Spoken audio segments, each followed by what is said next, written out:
You know, as we approach the end, this was kind of what I wanted.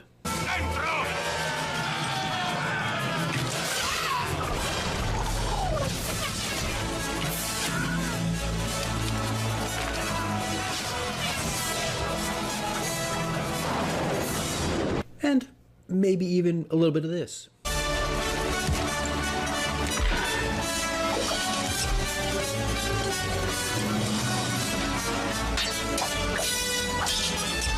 Certainly not this.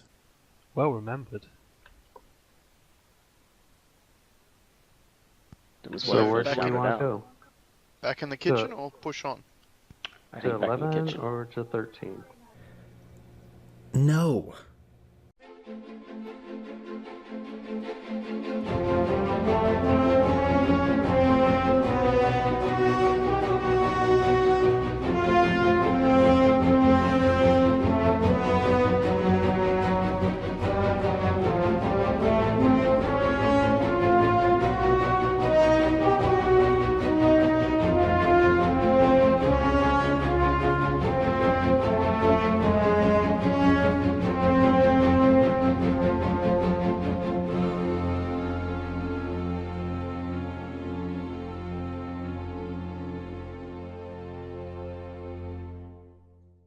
Hey everybody, this is DM Mike, and yes, these are the final campaign diaries for Hoard of the Dragon Queen, and we played last Friday. And as you can see, I changed it up a little bit. I changed up how I wanted to approach the end of Hoard of the Dragon Queen. I did not want to end it with a slow, dragged out dungeon crawl, right? Now, if it fits your players and your campaign and your story, then you're fine. Don't worry about this. This is just something that I have done. But I felt like I wanted to continue the high octane, the dramatic moment, keeping that energy really, really high as we approach this final big confrontation. Not get to the castle, then stop, and then start going room to room, like we're a SWAT team. Isn't that immoral? I did not want to do that. I just felt like, look, I know it's cool. I know the dungeon crawls can be fun. Your players may enjoy it. Mine are kind of, whatever with it. I mean, they take it or leave it, really. But I didn't want to do that. It was very important to me that it remain high adventure, that the drama still remain there, and there's an energy towards the end. And I felt like the book, granted, I know it's a dungeon crawl, I know it's part of Dungeons & Dragons, that's what you do. I just felt like it was very anticlimactic, and I felt like the pacing was all wrong, and it needed to change. So in my campaign, I have completely nixed 98% of the dungeon crawl. Isn't that corrupt? So we picked up right when the wyverns hit the landing pad, and as soon as all the characters got off their wyverns to go look up at this enormous ice palace, the doors at the end of the gantry kick open, and all these cultists come flooding out. And that's the Kroll moment I wanted, when they're up there trying to get into the fortress and all that stuff's going on.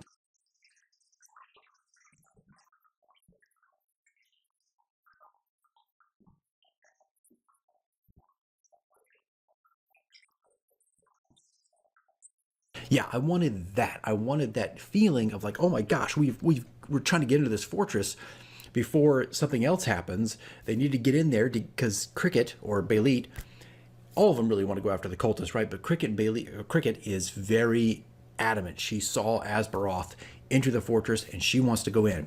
Now here's what I did to help enhance drama and that kind of high octane, this is gonna be the word of the night, okay? High octane feeling. I actually have the soundtracks to Kroll, the extended soundtracks, 2 CDs. There's like tons and tons of music on it. I have Willow soundtrack. And so what I did was I did a splice. I took bits of those soundtracks, the ones that were just high energy, and put them together in Adobe Audition and made this like maybe 9-10 minute battle music for that moment alone, just so I could get that feeling of high fantasy and high energy from my players. And I remember playing that music immediately, and all these cultists were coming out on the gantryways, and at the door was Asbaroth, and he's standing there and he's watching. He just wanted to get eyesight on these heroes to see who exactly they were. Well, he caught the eye of Bayleet, or Cricket, and boy, did she locked eyes with him, And before even the players could react, Bayleet ran right towards the opposition. She was the first one down the gantry, her sword dragging behind her. She was out for blood.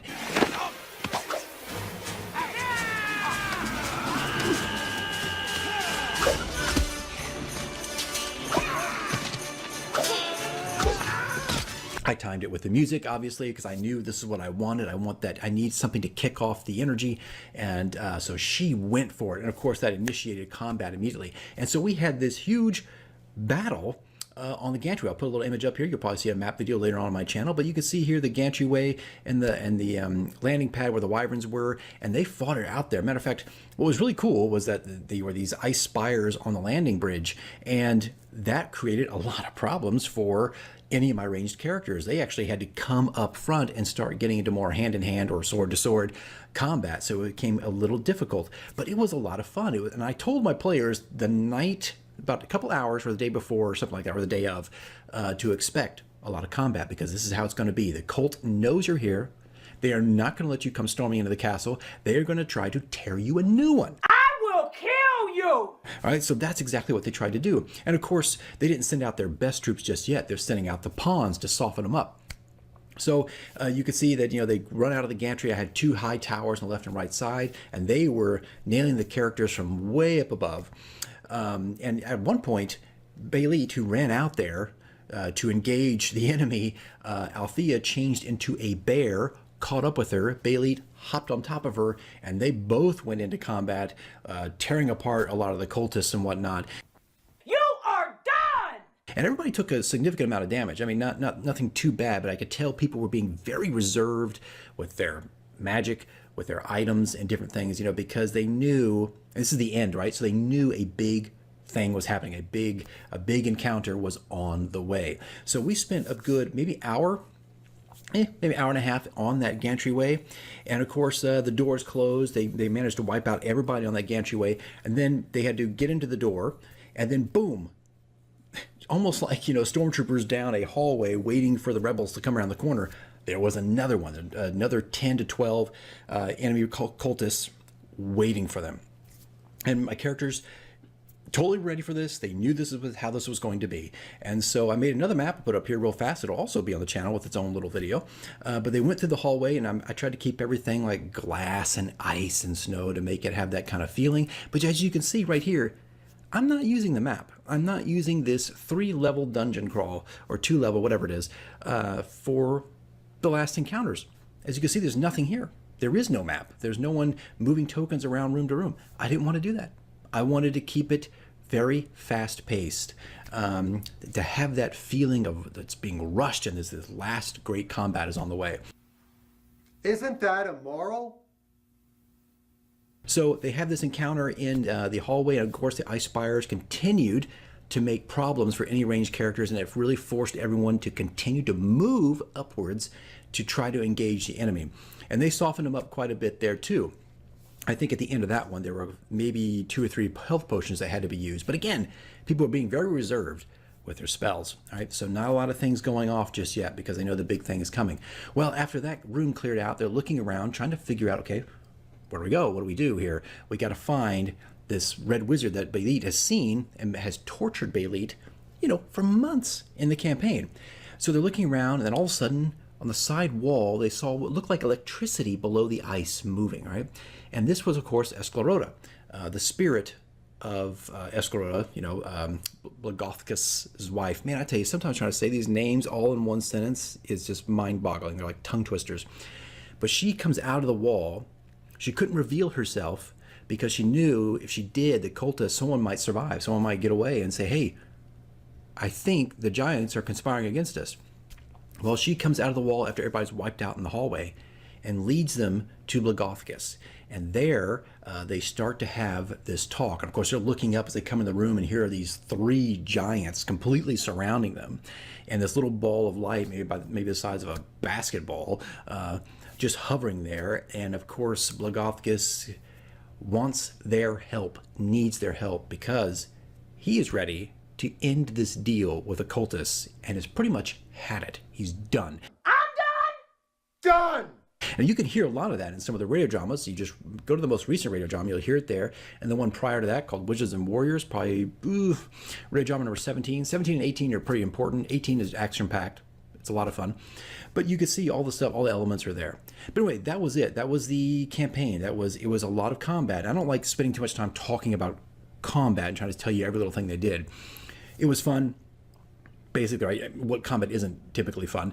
But again, the idea was to, like the final reel of a film to make it fun, to make it keep that momentum going. And if you're running this, look, I know we bought these maps, and I bought the maps, and you kind of feel like, well, maybe I should use these. Well, sometimes the story, the drama, the energy needs to change, and I felt like the pacing was just wrong for the castle. I didn't want to spend another technically real time month and a half doing another dungeon crawl at the very end. I felt like it stole the wind out of the room, it just sucked the air out of the room, and it's a slow slog to get to some kind of final confrontation. There's no opportunities for short rests or long rests in that kind of situation. They could easily run out of spells or health potions, all that stuff. And of course, as DMs, I can pepper this kind of stuff all around. I didn't want to do that either. I didn't want to manufacture health potions here and, oh yeah, you could probably squeeze in here for 4 hours. I just didn't want to do that, right? So, it's just a matter of taste and opinion. You don't have to do what I did. This will probably be in the chapter tips videos for 8, which I'm probably not going to have a lot of tips for that, considering what I've done. But that is it, guys. That's what we did. And we ended right when Blagothkus was trying to make the deal. Like he says, this is what I need. And we were done. And that's where we ended. And we made plans to actually play, not this Friday, but this Saturday. We had to take like a 3-week break because two of my players couldn't make it for a while. And I thought, why are we going to wait 3 weeks to finish one last session? Let's just do it this week. And so we're going to play a little off night, but we're going to play the final session this weekend, and we're done with Hoard of the Dragon Queen. There'll be maybe a 2.5, 3 month hiatus, and then I'll come back and do Rise of Tiamat, and all this starts all over again. But anyway, guys, it was a very, very fun night. I had a good time. The 3 hours went like that. And the combat, compared to the last combat with the Wyverns, was so much easier. It was so easy to keep track of things and watch things and get things done. And I felt like I was on the ball. And you could see also the map was designed a certain way. I didn't have it. I really wanted the gantry way and the landing pad to be really high. But after the Wyvern encounter map, I decided not to go that high and just kind of leveled it off the table just a little bit. You can see that in the map, just in case I was going to have token problems, right? So anyway, learned a few lessons from the last campaign and the last battle, and things were just so 180, just a complete 180. All right, guys, that's all I got for this week.